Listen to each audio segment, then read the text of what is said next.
All right, Lance. The next question I have for you is, okay, we've talked about customs, which deals a lot with quarantine and protecting goods, but I mean, are there other government departments and restrictions an importer needs to be aware of?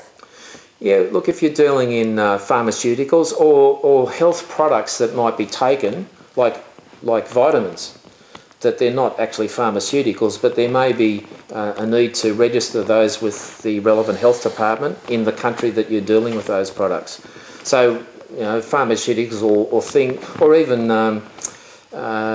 even foodstuffs in Australia, particularly, let's say, bringing in fish. Yep. Mercury content, we've got regulations that can only have so much mercury content in a fish. So I've actually had clients who have imported sardines from Greece, and we had to take a sample to the laboratory, Australian Analytical Laboratory, to analyse the mercury content.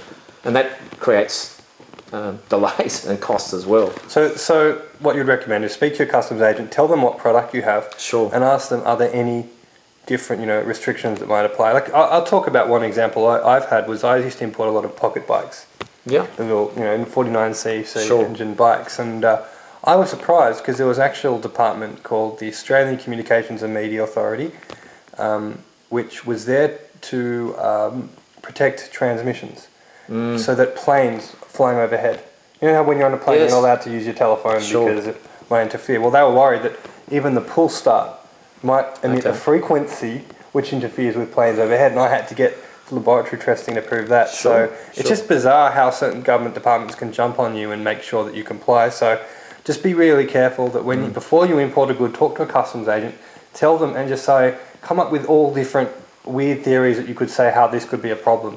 I mean, if it's food stuff, you're going to have problems. If it's pharmaceuticals, there's also going to be problems. So just depending on the nature of the good, understand that there will be different departments in the UK, in America, in Australia, wherever you are, all over Europe, that you have to worry about certain requirements and make sure that they fit as well. Remember, once you have the product in, it's not just past customs. You're going to have issues with product recalls as well, because there's going to be safety standards as well that you always have to abide by, and they might pass through customs. It might be a safety issue that only occurs after 3 or 4 months of use of the product, and only then do you have an issue. So make sure that you cover every single base possibly, because you can fix these things at the start, but once they get to your home country, you're up for a lot more costs.